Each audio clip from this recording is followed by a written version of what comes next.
고뇌하는 청년 중에 유명한 세 형제가 있었어요. 누굴까요? 정약용 형제가 있었어요. 네, 정약용, 정약전 이런 분들.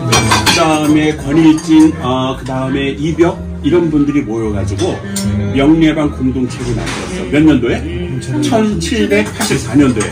그로부터 100년이 지나가지고 로만 캐톨릭에서 야, 이건 정말 대단한 것이다. 우리나라 한국 최초의 캐톨릭 교회가 바로 그분들을 통해서 시작이 됐잖아요. 그래서 그 땅 일대를 사는 거예요. 그래서 거기에다가 종현성당, 지금의 명동성당을 세우는 거야. 그런데 이게 경복궁이 보이는 거야. 창덕궁이 보이는 거야. 그러니까 우리 조선정부에서 태클을 받았어요. 그래서 이게 1898년도에 그래서 명동성당의 우리 시작을 1898년도로 보고 있는 게 이제 그런 이유인데요. 이 명동은 뒤에 산이 있잖아요. 거기 이렇게 물이 흘러가는 거야. 안개가 자폭하고. 그리고 그것이 모여진 그 옛날에는 청계천이라고 안 하고 개천이라고 했거든요. 그래서 배산 인수인 거야. 여기에 정육품에서 중하위직 청년 공무원들이 이곳에서 살면서 우리 사회에 뭐를 담당했냐면 개혁을 담당했어요. 그래서 우리 홍길동을 쓰신 허균, 하산 정약용, 그 다음에 이항복 이렇게 귀한 분들이 이 명동에서 다 사셨던 거예요. 근데 일본 놈들이 다 와서 보니까 저쪽은 청계천 저쪽이 이제 강북인데, 예, 저쪽을 다 보니까 저놈들은 이거 걸렸나요? 그러니까 우리가 청계천 이쪽에 조금 약한 사람들을 치고 들어오자 해가지고 일본 놈들이 여기 들어온 거야. 저는 안 먹습니다. 그런데 이 서울 땅하고 한국 땅을 일본 놈들이 다 장악하기 위해서 일본은 보통이 아니잖아요. 저는 안 먹어요. 근데 결국은 뭐냐면 앞에다가 돈을 다 빼앗아야 되는 거잖아. 그 어떻게 돈을 빼앗을까? 이거를 아주 탁월한, 요즘 말하면 가지고 아주 디테일한 메뉴를 만들어. 그게 바로 뭐냐면 동양 척식회사예요. 그렇지. 여러분, 저기 이게 되게 중요한 얘기인데요. 시험에 나왔어요. 자, 이게 무슨 얘기냐면 우리가 조선시대 국가가 우리한테 세금을 얼마큼 가져갔을까요? 여러분, 조선하고 식민지를 알아야 돼요, 경제적으로. 그게 뭐냐면 25%를 가져갔어요. 우리가 열심히 노동을 하면은 조선 정부는 25%를 갖고 가. 근데 일본 놈들은 몇 프로를 갖고 갔을까요? 예, 50%를 갖고 그래, 50%라고 들었어. 그러니까 식민지와 식민지 이전의 차이는 25대 50이라고 하는 차이야. 근데 이놈들이 얼마나 똑똑하냐면 한국인들의 디테일하지 않은 거는 뭐냐면 따뜻한 감성이잖아요. 저 같은 사람이잖아요. 디테일하지 않아요. 얘기를 제가 안 할 수 없어요. 맞아요. 일본은 한국에 와서 다 돈을 모은 거야. 그래서 이 명동은 한마디로 말하면 돈을 모은 거야. 근데 갑자기 일본으로 가게 된 거야. 아무것도 못 갖고 가게 되면. 그 이유가. 근데 그거를 관리하는 조선인들이 필요했어요. 일본 애들이. 곧 온다. 그렇지. 여러분, 그들이 누구였냐면 그게 바로 서북청년단이에요. 많은 사람들은 서북청년단 그러니까 무슨 저 평양에 있고 뭐 청정지경 좋아요. 다 일리가 있어요. 그러나 결국은 뭐냐면 일본 재산을 지키는, 그래서 언젠가 다시 일본이 오면 일본에게 되돌려주는 그 사람들이 바로 서북청년단이에요. 그랬겠지. 서북청년단이니까 정확히 알고 있어야 돼요. 근데 돈이 어디 있었어? 다 여기 있었잖아요. 여기 뭐가 있었어요? 선해청이라는 게 있었어요. 요즘 말하면 조달청이야. 옛날에는 카드로 계산을 안 하니까 다 창고잖아. 그래서 남쪽 창고가 남창동이야. 그죠? 북쪽 창고가 북창동이야. 그래서 이 남쪽 창고하고 북쪽 창고를 이해하는 게 어디에 있었냐면 외관에 있었어요. 그 외관이 지금 말하면 필동이야.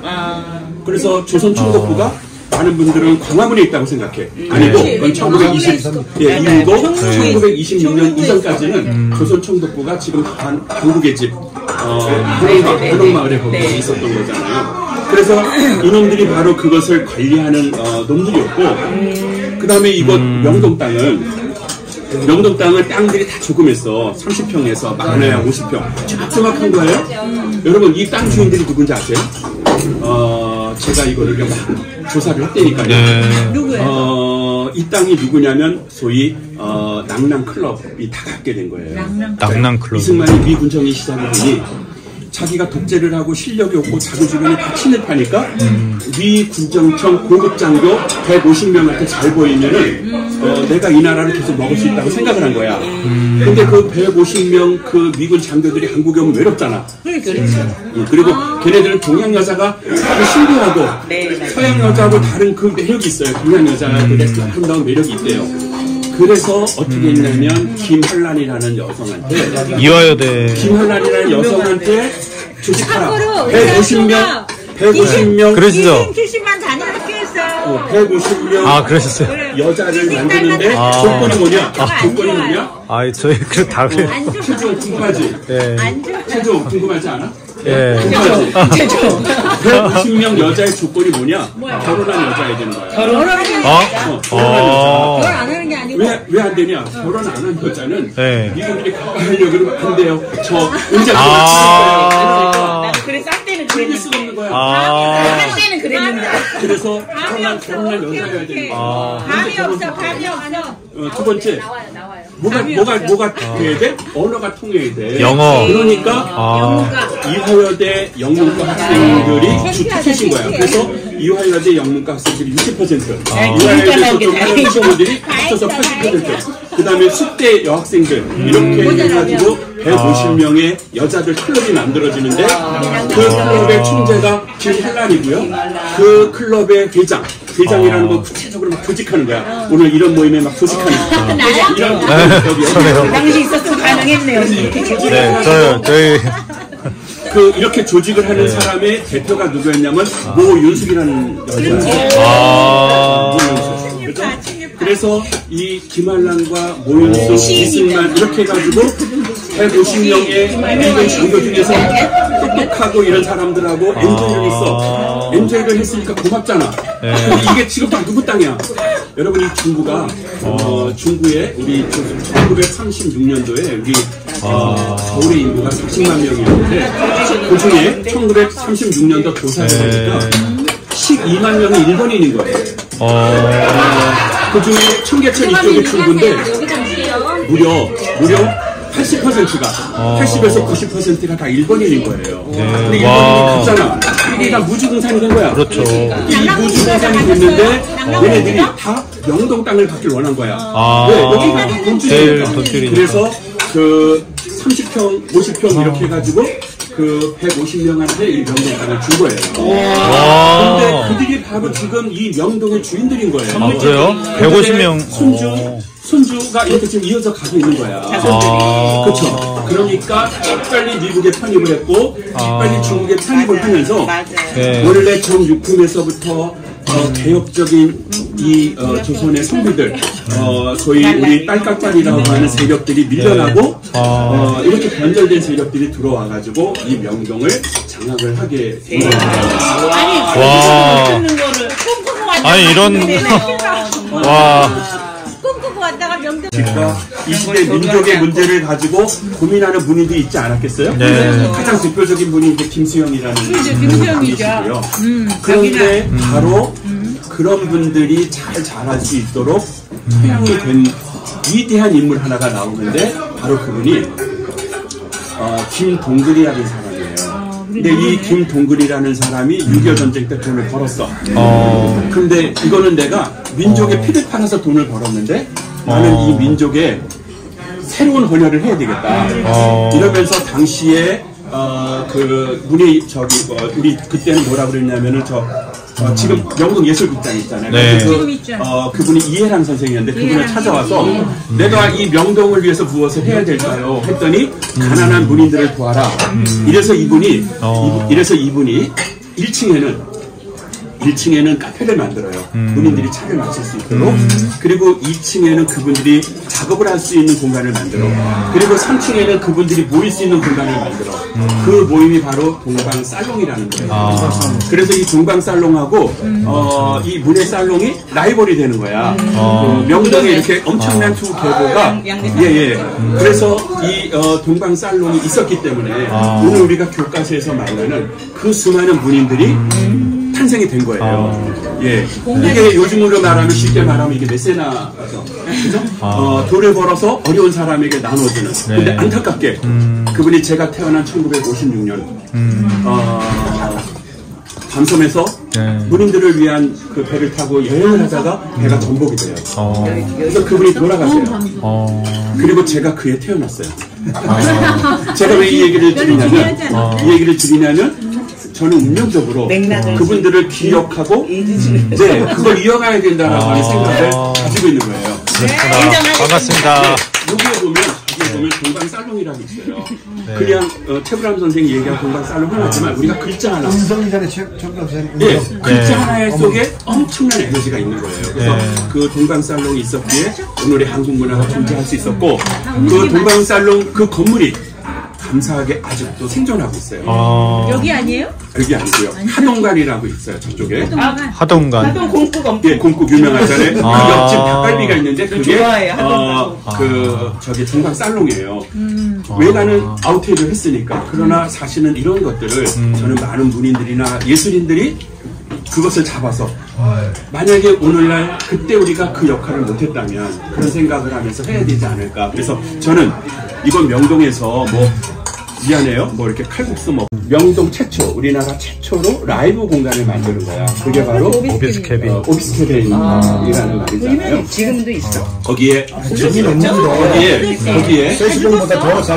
MC가 누구였냐면 이주일 이상벽이었어요. 그리고 이상벽이 그 서울역에서 노숙하고 있던 송창식을 송창식을 뚫린 거예요. 노숙하고 유명한 일한데 언니. 그 송창식이 약간 보헤미안적인 게 있잖아요. 그래서 송창식이 제일 먼저 노래한 것이 오비스캐빈이었고, 그다음에 여러분 그 유명한 키보이스 히식스 같은 멤버인데 거기 그 히식스 멤버 중에 한 명의 여동생이 정훈이야. 그 정훈이의 노래 안개를 잘 부르시는데 아까 안 부르신다고 해서 이래서 노래를 해달라. 노래를 하는 거야. 그러니까 대낮으로 엮어서 신중현을 아웃시킨 거야. 만약 그때 신중현을 그대로 놔뒀다면 686년 BTS의 한류는 지금이 아니라 바로 그 시절 우리는 BTS 한류 같은 거를 비틀즈 같은 음악을 우리는 만들었을 것이다. 이유를 모던 그게 바로 여기 오비스 캐빈이라고 하는 거고요.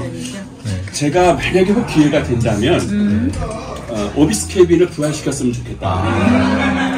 민들레 영토의 부활이 아니고요. 저는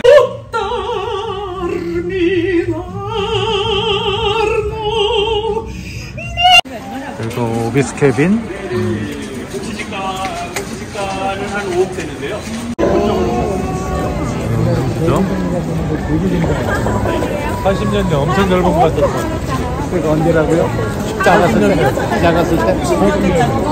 80년대 엄청 넓은 줄 알았는데. 되게 좋네. 내가 잡았어. 내가 잡았어.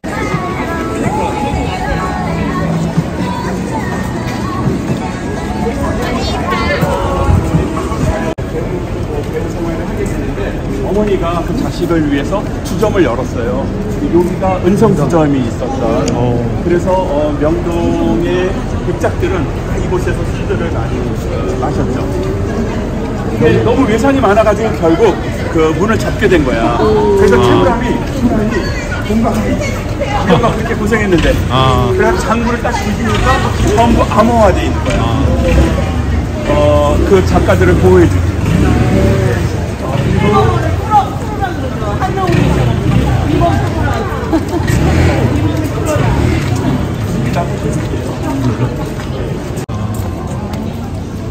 그 건물 그대로예요.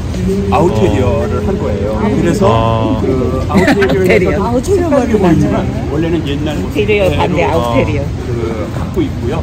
아까 얘기한 대로 30평, 50평 주인이 누구라 그랬죠? 낭랑클럽. 네, 어느 대학교 나왔다 그랬죠? 이분 하셨죠. 근데 그것이 바로 이 은인 자리에 있다라고 하는 게 되게 의미가 있고요. 아쉽게 우리가 이렇게 명동에 오면서도 이런 역사적 거리보다는 그냥 소비의 공간으로 이렇게 하고 있는 게 좀 많이 아쉽다 그런 생각이 들고요. 옛날 앞에 보이는 건물.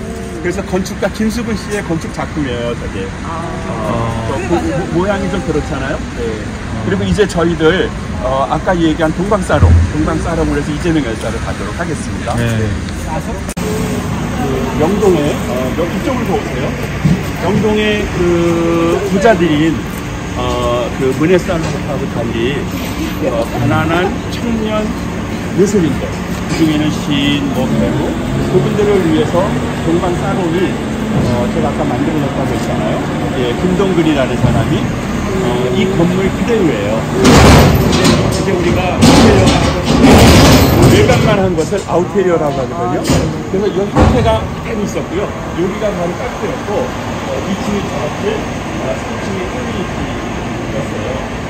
그래서 1955년도에 이게 있었고 그분이 36살에 1956년도 안타깝게 그 감섬에서 만약에 그렇지 않았다면 어쩌면 그분은 대단히 노블리스 오블에 대한 아주 훌륭한 분이 되시지 않았을까 하는 생각이 들고요. 여기서 3일 동안 깨지고 나갔습니다. 박인환이 이상을 추모하면서. 그래서 결국은 장파열로 박인환이 죽게 돼요. 많은 분들은 박인환을 부자로 아는데 실제 박인환은 먹고 살 게 없었어요. 그래서 군권사로 돌아가신 그게 여기 박인환 씨였고요. 그분이 바로 저기 감자탕 집인데 저희가 경상도 집이었어요. 거기서 소리가이라는 노래를 저기서 작곡한 거죠. 저기 바로 그 장소. 이쪽으로 이제 가을 고문에 의해서 어쩔 수 없이 얘기할 수밖에 없다. 그래서 나는 자결한다. 그 얘기를 나섭주 열사가 남기는데 그 정도의 애국심이 지금 우리들한테 누가 지금 그렇게 인선도 해지, 영동성당, 그리고 카톨릭 회관. 저기 지 대표님, 저 카톨릭 회관이 성모병원이 맞나요? 네, 옛날에 성모병원이었어요. 저게 맞죠? 네. 아, 저기가 제가 태어난 곳이네. 네. 여기서 태어난 거죠. 네. 고향에 왔네, 고향. 예, 고향이죠. 네, 그래서 여기가 또 의미 있는 게 그 해가 전태일은 여기서 돌아가셨어요. 사랑은 네. 사랑은 지금 말로 말하면 묵직한 것이 오고 가는 거거든요. 합리적이고 미래를 생각하는 사랑이 아니라 그 순간 거기에 충실해서 목숨을 바치는 사랑이 에로스. 그렇게 에로스로 이 나라를 사랑에 걸린 게 바로 이준명 의사, 열사라고 말할 수 있어요. 이분이 24살 이완용을 제거해야 된다는 생각을 했어요. 안중근이 그 이토 히로부미를 제거한 것처럼. 그래서 이제 총을 준비해가지고 이완용을 죽이기로 결심했는데 나이가 자기 몰랐던 거죠. 17살 오인성이라는 그 아내가 이 남자 뭐야? 이렇게 된 거 아니야? 그래가지고 존경하는 김구한테 간 거예요. 선생님, 우리 남편이 아무래도 정신 이상인 것 같습니다. 그래서 그 총을 빼앗아요, 김구가. 김구가 나중에 가장 후회하는 일이 내가 이재명의 총을 빼앗았다고 김구가 후회를 해요. 그래서 총을 할 수 없으니까 한일합방 우리가 아시잖아요. 김구하고 이완용이 남산 거기서 한일합방을 맺잖아요. 근데 1909년 그 이재명이 24살일 때 이완용을 제거하기로 마음을 먹어요. 그때 여기 벨기에 저 황제가 죽었거든요. 대단히 나쁜 행동을 많이 했던 사람이에요. 그래가지고 여기서 예배 드린다는 걸 알고 이완용이 하루 전날부터 여기서 군밤장수를 해요. 군밤장수라고 대기를 하고 있다가 이재명 그래서 인력거를 타고 나오는 이완용한테 달려가는 거야. 근데 경호원이 붙는 거예요. 그래서 한 칼로 가슴을 찔러가지고 경호원을 제거시켜. 그 다음에 바로 그 이완용한테 다가가서 3번을 찔러요. 한 번은 어깨를 찌르고 2번은 배를 찔러요. 그리고 바로 서울대병원으로 이완용을 입원해가지고 죽을 때까지 아까 말씀드린 게 폐렴으로 고생을 했고요. 이재명은 그런 말을 했어요. 억울하다, 그를 죽이지 못해. 그리고 일본 그 수사관이 막 함부로 대하니까 나는 조선의 청년이다. 담배나 발라. 그래서 당당하게 담배를 펴요. 그리고 1년 있다가 이제 처형할 때 마지막 하고 싶은 말이 뭐냐고 하니까 죽이지 못한 것이 없다. 너 저기 뭐지 이렇게 공범 있지 않냐 그랬더니 공범은 오직 우리 대한민국 조선이다. 2천만 명의 그 어린 나이에 어떻게 난 세상에 그렇게 생각해요. 그분이 참 그랬어요. 그래서 그 부인이 너무 미안한 거예요. 남편이 그렇게 큰 뜻을 가졌는지 너무 오래 사신 거 아니야? 그래서 그 이후에 이분이 불로장생하시네. 같이 불로장생하시네. 모아서 독립운동을 계속 하다가 29살 요시찰 인물이었어요. 그래서 일본에 의해서 안타까운 죽음을 겪게 된 참 아름다운 미인이었어요. 잘생긴 청년이었고 그러나 이재명 의사의doctor가 이 자리였는지 사람들은 모르고 그냥 지나갔는데 몰랐어요. 정말로 본다면 되게 그리고 이력도 안 잃어버려. 유명하신 분이. 식다방이나 이런 것도 왜 없어졌냐면 박정희가 다방에서 커피를 못 팔게 했어요. 그래서 다방들이 쌍화차를 판 거예요.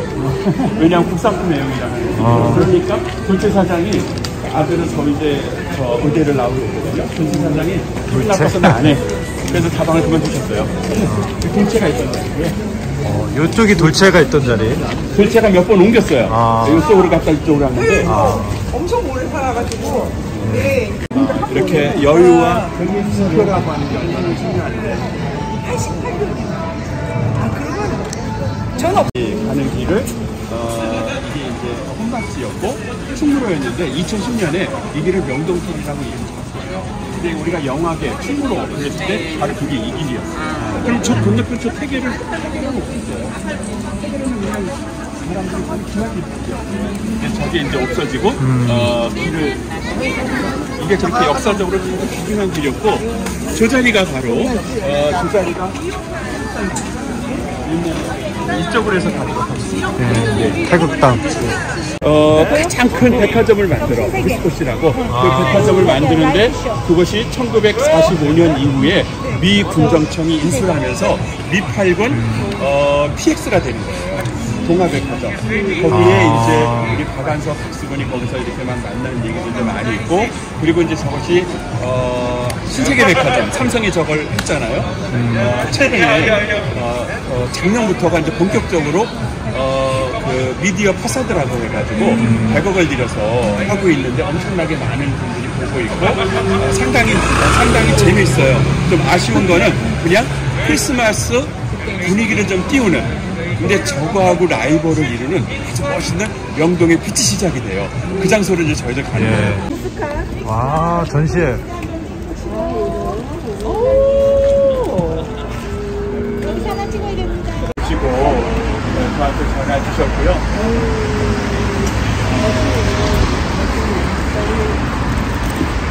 이번에 이 전시 주제는 명동 묵지록인데요. 명동 저게 울명자잖아요. 그래서 겨울새는 추위를 탓하지 않는다. 조각가는 흙이라고 하는 말은 단단한 돌이잖아요. 그래서 조각가는 돌이 두꺼운 것을 탓하지 않는다. 그래서 저렇게 묵시록이라고 했고요. 사진과 그림들로 이루어져 있었지만 좀 스토리가 있었으면 좋겠다. 그래서 이렇게 스토리를 만들었습니다. 제가 그 옥탑방에 살아요. 그래서 우리 옥탑방 창문에 한옥마을이 보여요. 그래서 한옥마을 작년 겨울 풍경이었고요. 오늘 좀 눈이 오기를 기대했는데 아까 우리 말한 대로 그냥 우리가 다 첫눈에 오늘 이렇게 첫눈을 만났네요. 이렇게 그거는 제가 고등학교 때 사실 김정호가 1952년생인데 다다이스트인데 이 다다이스트라는 말이 목마예요. 목마.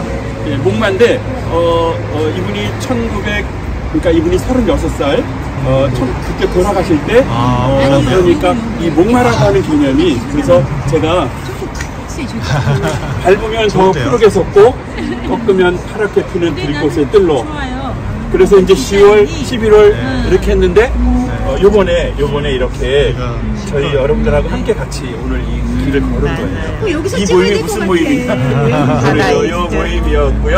이제 주제를